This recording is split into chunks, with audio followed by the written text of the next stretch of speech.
apakah ciri-ciri korban kita itu diterima oleh Allah Subhanahu wa taala? Mungkin doktor boleh bagi sedikit pencerahan kepada kita semua. Baik. Bila kita belajar bab fiqh, fiqh ni berkaitan dengan hukum hakam. Ada rukunnya, ada syaratnya. Jadi apabila ibadat itu nak dilaksanakan dan nak dihukum sebagai sah, ia perlu patuh kepada rukun dan syarat.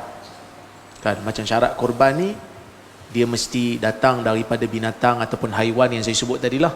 Dia mesti datang daripada haiwan seperti unta, lembu, kambing, dan juga dia punya umur juga dinyatakan secara terperinci oleh hadis Nabi SAW. Kemudian mesti disembelih waktu yang telah ditetapkan, iaitu waktu hari raya haji lepas salat raya sehingga hari tasyrik yang terakhir, iaitu bila masuk maghrib habislah. Kerana hari dalam Islam ni bermula pada waktu maghrib. Sebab perkiraan kita ni, tahun kita berkira menggunakan bulan. Jadi sebab itu maghrib aja masuk hari baru. Okey.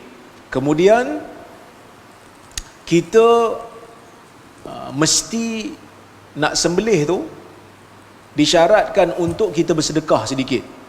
Kalau kata kita makan semua, kita kena ganti balik. Beli daging kan, belilah sekilo ke setengah kilo ke, bagi balik pada orang miskin sebagai ganti, sebab kita dah makan semua. Yang lain tu boleh makan, boleh bahagi hadiah pada orang-orang yang kita nak. Kemudian mesti haiwan korban tu milik kita lah. Jangan pergi sembelih orang lain punya. Saya tengok geram je ustaz, saya sembelih buat korban untuk saya, beli belum lagi, jadi wakil orang pun tidak. Jadi janganlah. Okey, bila dah selesai semua ni, cukup rukun dan syarat ni, maka korban kita tu dinilai sebagai sah.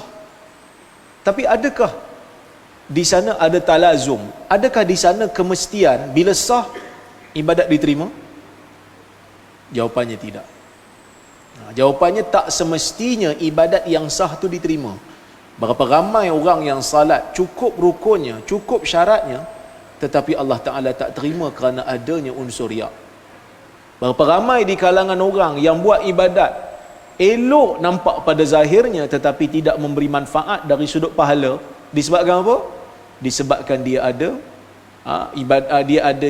niat yang tidak betul, riak.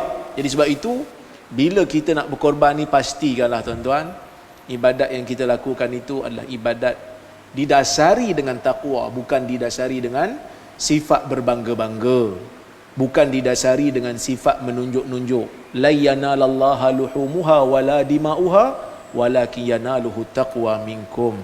Iaitu yang sampai kepada Allah Ta'ala itu bukannya daging, yang sampai kepada Allah Ta'ala itu bukannya darah, tetapi yang sampai itu adalah sifat taqwa yang ada pada kamu. Jadi sebab itu, nak jadikan ibadat korban kita ni diterima oleh Allah Subhanahu wa Ta'ala, kita kena ada sifat taqwa. Dan macam mana tandanya? Tandanya kita kena tengok diri sendiri ya. Kan? Waktu kita laksanakan korban ni, kita makin tunduk ataupun kita makin sombong. Jadi itu kita kena nilai balik diri kita lah. Ada tak sifat kedekut lagi pada diri kita? Nak bagi sebahagian pada orang miskin pun kalau masih berkira-kira, maka kita kena nilai balik dah diri kita. Kita buat ibadah korban ni betul ke nak tunjuk perasaan syukur pada Allah, ataupun sekadar hanya ritual kerana orang lain buat maka kita pun buat. Jadi kita kena jauhkan dirilah dalam masalah seperti ini. Wallahu a'lam. Jadi insya-Allah tuan-tuan, puan-puan yang dimuliakan Allah Subhanahu wa taala, panjang lebar yang berbahagia Profesor Mahdi Doktor kongsikan dengan kita, dan sama-sama kita mengambil iktibar. Yang penting jaga niat kita. Mudah-mudahan kita buat amal korban kita dengan penuh keikhlasan, dan elakkanlah sama sekali perasaan riak, menunjuk-nunjuk. Benar kita buat amal korban kepada Allah Subhanahu wa taala, tetapi sikap menunjuk-nunjuk, bangga diri, bongkak diri sama satu sama lain adalah amat tidak digalakkan dalam Islam. Dan sama-samalah kita menjadi seorang yang pemurah tuan-tuan. Jangan kita dapat daging korban, kita pekin, bubuh dalam peti, bawa balik, bubuh dalam peti tanpa bertimbun. Jadi kita telah menafikan hak orang yang sepatutnya mendapat daging korban tersebut.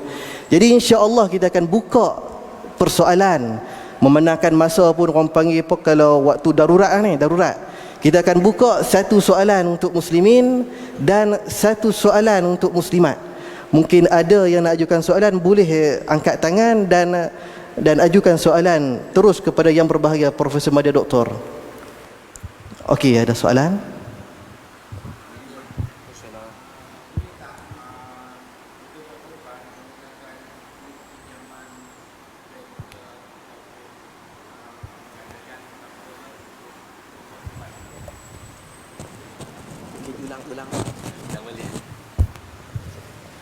Saya soalan soalan tu, ada persoalan daripada rakan bertanya, boleh tak kita buat korban menggunakan duit pinjaman bank ataupun mana-mana agensi lah untuk melaksanakan korban.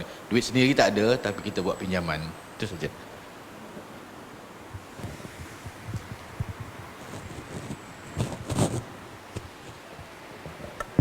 Baik.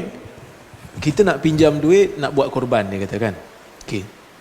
Pertamanya kena tahulah bila kita pinjam bank ni, dia ada akad yang halal, ada akad yang haram.